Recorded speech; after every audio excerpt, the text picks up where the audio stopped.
Hello everyone and welcome to another episode of Peralta's Play. This is our second episode looking at the month of January 2025 and I'm excited to be back. We had a good month, a few new games played, some older ones played again. So yeah, we're going to get into it, we're going to discuss them, going to kind of review them a little bit, and I hope you guys enjoy. If you do, subscribe, like, share, all that good stuff. Comment as well. Tell me if you did like these games or didn't like them, you know, all that type of stuff. Anyway, let's get to it. First off, we have honorable mentions, and that is Stellar Blade and Indiana Jones, which we played last month. We talked about them last month, but I did play them this month as well. Now, as well as that, we have been playing Marvel Rivals again, but I do want to say that whilst that is somewhat, it should have sort of entered the honorable mentions category, but the sheer amount we've played in Marvel Rivals the last month, I think it's worth kind of discussing. So since we last played, I've played like another 130 hours and we have gotten to 32 out of 40 achievements now. We've also had a significant increase in YouTube videos with the game from 19 last time or 18 to 62 videos, though a lot of those are shorts, and it's really pushing us towards 1K videos on the channel, which I'm planning something for, so keep an eye out for that. Otherwise, I think some of the same issues that we spoke about in the last episode are there as well, but now that Season 1's dropped, I feel like I'm enjoying the game all the more. The Battle Pass is really cool. We have a vampire theme paired with like the drop of Invisible Woman and Mr. Fantastic, as well as The Thing and Human Torch coming soon. It's a really good time for the game. I'm really enjoying it. That's on top of the maps that we're getting, the events that we're getting every now and again. Even though those aren't the best events in the world, there's still content there being put into the game, and that's admirable in its own right. Saying that as well, they're very good on balance now as well, and saying as well again, they have really listened to the community with the update of Season 1, and for example, Storm is probably the biggest one with that. She was like one of the characters that was least picked in the game, and now she is one of those top picks, so they're really trying to make those characters feel strong and feel worthwhile, especially for those people who are loving those characters but can't play them because they're not the best, so to speak. So really, other than that, I don't want to go too much into Marvel Rivals because really speaking, we talked about it last time, and I think a lot of that stuff still holds true, and I hope that they implement the cons that I kind of talked about last time. If you want to check that out, definitely go and watch the first Peralta's Played for December 2024, and you'll kind of get what I mean when I'm talking about that. But otherwise, I think generally I'm really enjoying the game right now. The one thing I would add as a con is that when they dropped Season 1, they did a de-ranking for everyone who was playing competitive, and they dropped 7 ranks. Now, personally, I think dropping 7 ranks is big. There's 3 ranks per tier, and basically you're dropping 2 and a bit ranks, like 2 and a third ranks. And I think that's too much. I think really, if I remember rightly, Overwatch did it where you drop 1 rank. I think that's more acceptable, because what you end up having is dropping 2 ranks. You have players who are actually bronze who didn't go any lower, being with silver players, being with bronze players, being with platinum players. And suddenly that the lower end is kind of like stifled, right? The higher end, not so much, because the higher end can get back up. But the lower end, you don't get to finally, like, it's a mess because you still have players who are good being basically made to suffer with teams that aren't necessarily great. So personally, I think that should change for Season 2, and I hope they do change that. I would personally, I understand that de-ranking is necessary to kind of keep you playing, but not to that degree personally. So next game on the list, we have Cooking Simulator. Now, this one's an interesting one. This one technically should have been a sort of honorable mention as well, but I think it's worth discussing the reasoning why and kind of the kind of hype of why we did it. So I actually hit 100 subs on Twitch, thanks to some gifted from a few different people, and essentially because of that, I said I would do a cooking stream. Now, I actually got very anxious about the cooking stream, and I didn't think I'd be able to set it up right, and I didn't think it would be like worthwhile content. So I decided I'd sort of game the system a bit and do a cooking simulator stream. So basically, we played about an hour and a half of it, and we got like not even 10% of the achievements, 25 out of 28, 281, achievements. So a lot of achievements in that game, didn't even realize that.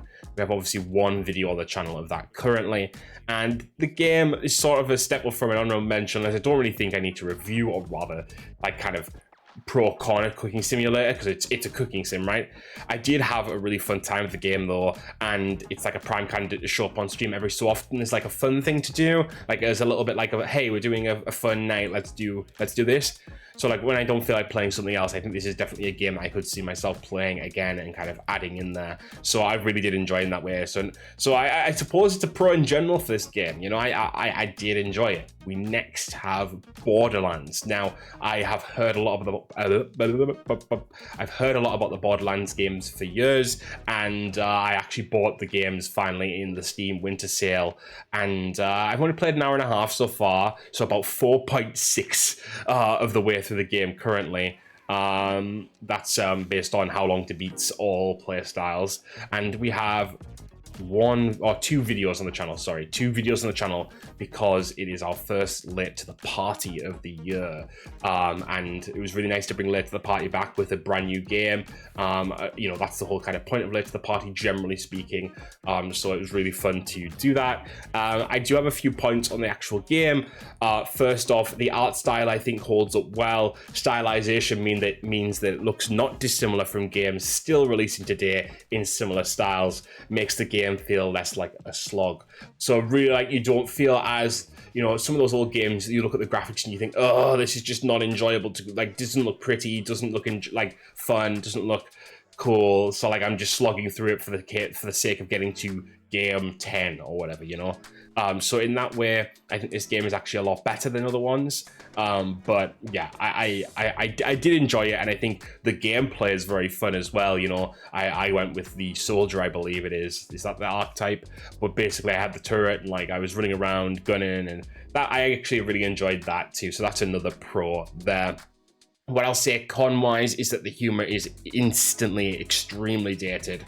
Some of the terminology used as well is like a product of its time and not ideal for a modern audience. Definitely some political incorrectness in there. And I know some people, you know, there's a lot of discussion around that type of stuff going on at the moment. I'm not going to get into that, but I think personally some of the terms used and some of the way that the humor was kind of presented is just outdated. And that's as simple as that. And, you know, whatever you want to say or don't want to say about that, that's fine, but that's how I see it. And I'll stick to that.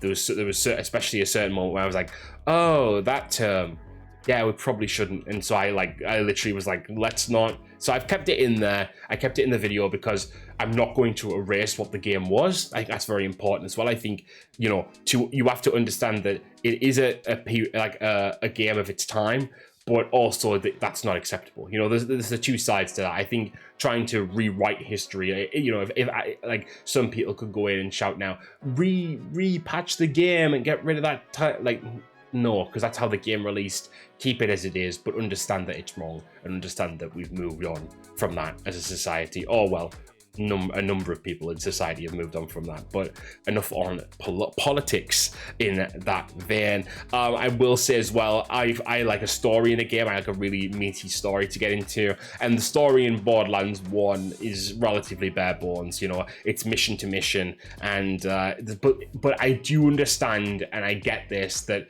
the story is sort of you and your friends co-oping it, and kind of it's meant to be like that fun kind of like co-op. Hey, do you remember that time we played Borderlands and we did this? So me playing alone, I'm not getting that experience, but I can see how that experience would like follow through, if that makes sense.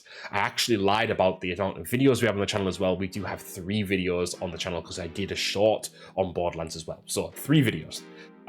Lego Horizon Adventures is our next game. I also bought this in the Steam sale, and we played a little bit more of this. We played 2.5 hours of this, which is apparently just under halfway through the game, and that has 2 videos. We played twice. We've done 2 streams on Lego Horizon Adventures, and I have a few different opinions on this. So first off, I think the game looks good, and perhaps the Lego game that most feels like I'm in a Lego world, more like walking through a diorama than through a set not made of Lego. I'm thinking, for example, Skywalker Saga, which is probably my favorite Lego game, really speaking, but like a lot of the levels you're walking through are still made as if they're not made out of Lego bricks, you know? So like in that way, I think that Horizon did it better. Lego Horizon Adventures did it better. And also in the way of, I like the top-down view for this game. It makes me almost want a Lego roguelite, and mechanically it felt good because it felt a little bit more involved. It felt like you were trying to work out line AoEs and you were trying to pick up barrels, and you had a little bit more kind of involvement in the battle, rather than just shooting a gun or going up and whacking a button to kill someone, And I know Lego's kind of advanced its mechanics along the way across the years, but I think this is kind of a little bit more of a culmination of that. The cons, though, and I do have a few of these, are a little bit more glaring. So first off, the Lego humor, very similar to Borderlands, actually. The Lego humor that kind of came with the fully voiced games is beyond eroded. So whilst they don't have like incorrect terminology or improper words used in the game, they definitely have a humor that is outdated. It's kind of like your... Do I dare even say Y2K type humor? The kind of the MCU humor, the humor that people complain about in the MCU movies, which I don't mind so much in that context, but in the game here, I don't love. So sometimes a joke hits, or sometimes becomes funny because it's so bad, and it feels almost like the humor is just... it's stacked too high. It's stacked too much. Like funny is better when it's subtle, or when it's less slap you in the face, in my opinion. Sometimes it can be slapstick, for example, which is sort of what the original Lego games were. But in this instance, personally, I didn't love it. Another con, as opposed to other Lego games which exaggerate the plot of the original media they're based on, this one does not. A lot of plot is definitively changed to make the Horizon story suit the Lego game they wanted to make, rather than the Lego game being built around the Horizon story. This erodes some of the enjoyment for me personally. As I said before, I'm a big story person, and I understand why they made some of the choices they did. And obviously, this game is for kids, which I'm kind of going to come on to in a second. But I think it kind of erodes the fun of it for me.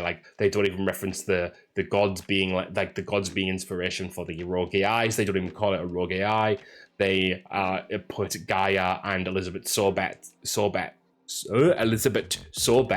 as one character, and that's not that wasn't. I didn't enjoy that either, because I really liked Gaia as a individual character to Elizabeth. So.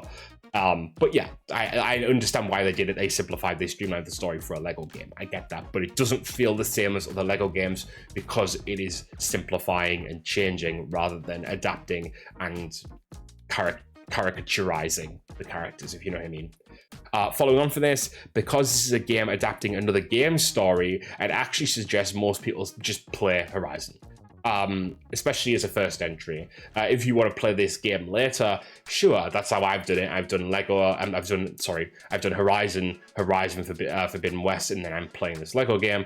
But I understand that I think this is for children. Obviously, Lego games are typically for children. I think this would be a good kind of baby's first Horizon in a way. And so in that way, I do enjoy it. I do think I think it's worthwhile playing, especially if you're a Horizon fan. I just know that it's not like the game of all time. It's not a masterpiece in gaming. There's a lot of things that you can kind of do better with it. There's a lot of things that could do worse as well. Overall, I think it's been a good month for the games we've been playing, and I've really enjoyed them. And to be honest, I can't wait to see what February brings. There's a few games coming out that will be interesting to follow, and I'll keep you guys updated on those, of course. But until next time, if you guys did like it, as before, do hit those little buttons, those little things, subscribe, like, comment, share, all that good stuff, and I'll see you soon for more. Until next time, bye guys.